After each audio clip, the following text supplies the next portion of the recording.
বন্ধুরা সকলে কেমন আছো? তো আরও একটা মর্নিং ফুড ব্লগ নিয়ে তোমাদের কাছে চলে এলাম। আজকে সকালের খাবারের মেনু বউয়ের হাতের রান্না, পুঁই বিটুলি দিয়ে চিংড়ি মাছ, আর এই পাশে রয়েছে গলদা চিংড়ি দিয়ে আলু দিয়ে ঝোল, আর আমার এক পাশে রয়েছে নুন, সল্ট বিয়ার মতো নুনটা একটু ঢেলে নিই। আমি নুনটা কিন্তু খাবারে খুব প্রেফার করি, কারণ আমি অনেকে কাঁচা নুন খায় না, কাঁচা নুন খাওয়া একদম উচিত না, বাট কী করব, আমি কাঁচা নুন ছাড়া খেতে পারি না। এই সাইডে জল রাখা আছে, কারণ খাওয়ার সময় জল লাগে, খাওয়ার সময় আমি খাই না, খাওয়ার পরেই জলটা খাই। তো আসো, বউয়ের হাতে রান্না, ঘরে যাওয়া খাবার খেতে কেমন লাগে একটু টেস্ট করে দেখি, আর তোমাদেরও টেস্টটা জানাই।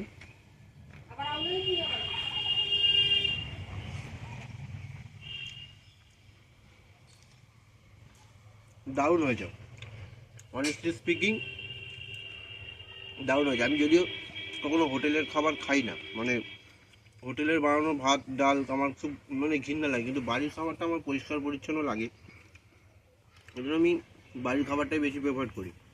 বাড়ির খাবারটাই সবসময় শরীরের জন্য ভালো, স্বাস্থ্যের জন্য বাড়ির খাবারটা ভালো। তো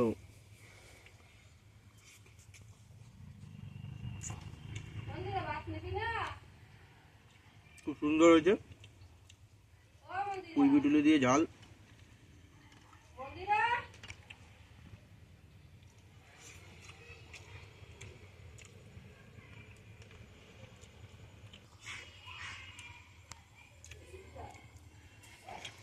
চিংড়ি মাছটা তো মনে হচ্ছে গরম হয়ে যাচ্ছে একদম, ওটা আমার দিকে তাকিয়ে আছে খাওয়ার জন্য, বলছে আমাকে আগে খা, তারপরে এইসব খাবি। কিন্তু কিছু করার নেই ভাই, তোমার নেক্সট আগে, তারপরে তোমাকে চান্স দেবো, ঠিক আছে? তোমার টেস্টটাও বলবো, তুমি আমার বউয়ের হাতে রান্না হয়েছো, পেকেছো আর কি, ঠিক আছে?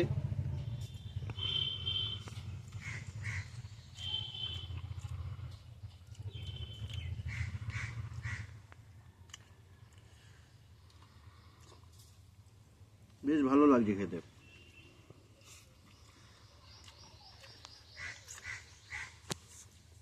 পরের মাছ অ্যাওয়েটেড আইটেম, গলদা চিংড়ি দিয়ে আলু দিয়ে ঝাল, সুন্দর করে ঝালটা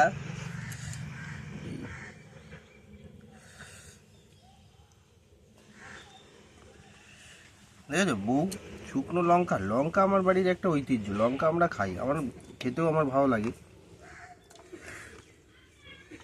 ভালো করে ঝোলটাকে মাখিয়ে নিই আলু দিয়ে, এই রোদে, শীতের সকালে এই রোদে খেতে যে কি ভালো লাগে। একটুখানি বাইরের পরিবেশের দৃশ্যটা একটু দেখাও, পেছনের দৃশ্যটা সুন্দর দেখো।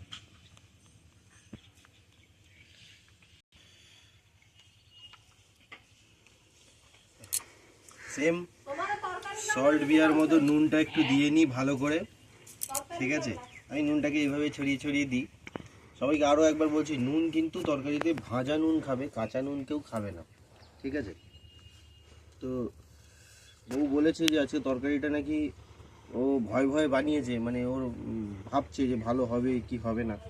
তাহলে খেয়ে দেখি ও কি ভয় পাচ্ছে, কেন ভয় পাচ্ছে, রান্নাটা কেমন হয়েছে এবার খেয়ে দেখি। চিংড়ি মাছের গা থেকে খোসাটা ছাড়িয়ে নিই, তুমি অনেকক্ষণ অপেক্ষায় ছিলে, আমি এখন তোমাকে আত্মসাৎ করব।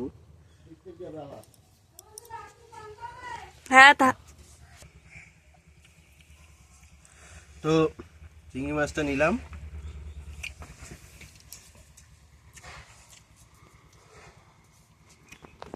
সত্যি কথা বলছি মারাত্মক হয়েছে, সুপার সুপার মারাত্মক খেতে হয়েছে। আমার হাতে একটা চুমু খাবো ভিডিওটা শেষ হলে, কিন্তু দারুণ বানিয়েছো, দারুণ। কী কী ইনগ্রেডিয়েন্ট দিয়েছো একটুখানি বলবে এর মধ্যে, যদি তুমি একটুখানি শেয়ার করো দর্শকের কাছে। নর্মালি কিছুই না, একটু অল্প করে একটু আদা, একটু রসুন, কিছু 4-5 কোয়া, একটু একটা পেঁয়াজ, গোটা পেঁয়াজ ঘষে দিতে হয়েছে, আচ্ছা আর একটু জিরের গুঁড়ো, লঙ্কার গুঁড়ো আচ্ছা দিয়ে টমেটো দিয়ে কষিয়ে আচ্ছা মাছটাকে আর আলুটাকে ভেজে তার মধ্যে দিয়ে একটু কষিয়ে জল ঢেলে দিয়ে নামানোর সময় একটু গরম মশলা দিয়ে নামাতে হবে। বাহ, এত সিম্পল রান্না। অনেক ক্ষেত্রে হয় না, সিম্পল রান্নাই খেতে ভালো লাগে, খুব হাই মশলাপাতি দেয়নি, বাট সিম্পল রান্না খেতে কিন্তু দারুণ হয়েছে। তো সবাইকেই বলছি, যারা যারা এই খাবারটা, এই ধরনের খাবার খেতে ভালোবাসো, অবশ্যই বাড়িতে ট্রাই করো। আমরা তো খাচ্ছি, তোমরাও ট্রাই করো, ভালো লাগবে অবশ্যই আশা করি। আর আজকের মতো ব্লগটা এখানেই শেষ। আমি খেতে থাকি, তোমরা দেখতে থাকো, এবং ভালো লাগলে এই রেসিপিটা অবশ্যই ট্রাই করো।